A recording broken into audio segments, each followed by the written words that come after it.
ಕ್ಷಮೆ. ತಪ್ಪುಗಳನ್ನು ಯಾರು ತಾನೇ ಮಾಡೋದಿಲ್ಲ. ತಪ್ಪು ಮಾಡದಿದ್ದರೆ ಆತ ಮಾನವಾತೀತನಾಗುವನು. ಆದರೆ ಮಾಡಿದ ತಪ್ಪನ್ನು ಕ್ಷಮಿಸುವುದು ದೈವಿಕ ಗುಣ. ಇಕ್ಷ್ವಾಕು ವಂಶಜರಲ್ಲಿ ಕ್ಷಮಾಗುಣವನ್ನು ಅಧಿಕವಾಗಿ ಕಾಣಬಹುದು.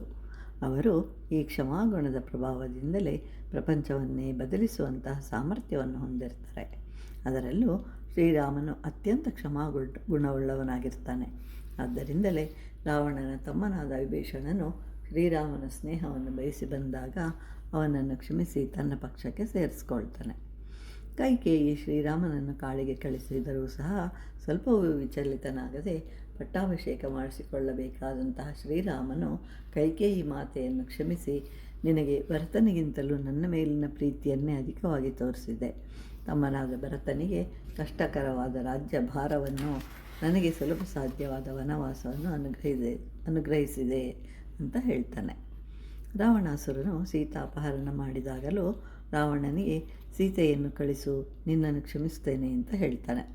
ಲಕ್ಷ್ಮಣನು ರಾಕ್ಷಸರು, ಕೈಕೇಯಿ, ರಾವಣ ಇವರುಗಳ ಮೇಲೆ ಕೋಪಗೊಂಡಾಗಲೂ ಶ್ರೀರಾಮನು ಲಕ್ಷ್ಮಣನಿಗೆ ಕ್ಷಮಾಗುಣದ ಮಹತ್ವವನ್ನು ತಿಳಿಸ್ತಾನೆ.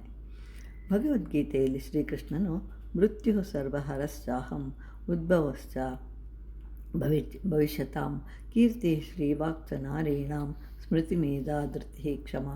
ಗೀತೆಯಲ್ಲಿ 10ನೇ ಅಧ್ಯಾಯದ 34ನೆಯ ಶ್ಲೋಕ.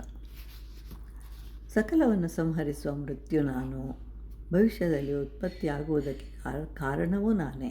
ಸ್ತ್ರೀಯರಲ್ಲಿ ಕೀರ್ತಿ, ಶ್ರೀ, ಸ್ಮೃತಿ, ವಾಕ್, ಮೇಧ, ಧೃತಿ, ಕ್ಷಮೆ ಇವು ನಾನು ಅಂತ ಹೇಳಿದ್ದಾರೆ.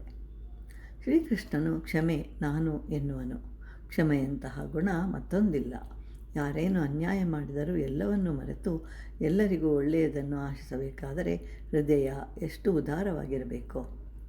ರಾವಣನ ವಧೆ ಆಯಿತು ಎಂಬ ಸಮಾಚಾರವನ್ನು ಹನುಮಂತ ಸೀತೆಗೆ ತಿಳಿಸಿದಾಗ ಸೀತೆ, ಇಂತಹ ಪ್ರಿಯವಾದ ವಾರ್ತೆಯನ್ನು ತಂದಿರುವ ನಿನಗೆ ಕೊಡಲು ಏನೂ ಇಲ್ಲವಲ್ಲ ಅಂತ ವ್ಯಥೆಪಡ್ತಾಳೆ.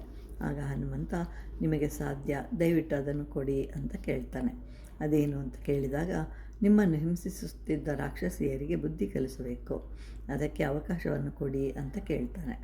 ಆಗ ಸೀತೆ, ರಾಕ್ಷಸಿಯರು ಪರಾಧೀನರು, ಅವರ ಸ್ವಾಮಿ ಹೇಳಿದಂತೆ ಮಾಡಿದರು, ಅದಕ್ಕಾಗಿ ಅವರನ್ನು ದೂಷಿಸಬಾರದು. ಪ್ರಪಂಚದಲ್ಲಿ ಎಂತಹ ತಪ್ಪನ್ನು ಮಾಡಿದರೂ ಕ್ಷಮಿಸಬೇಕು.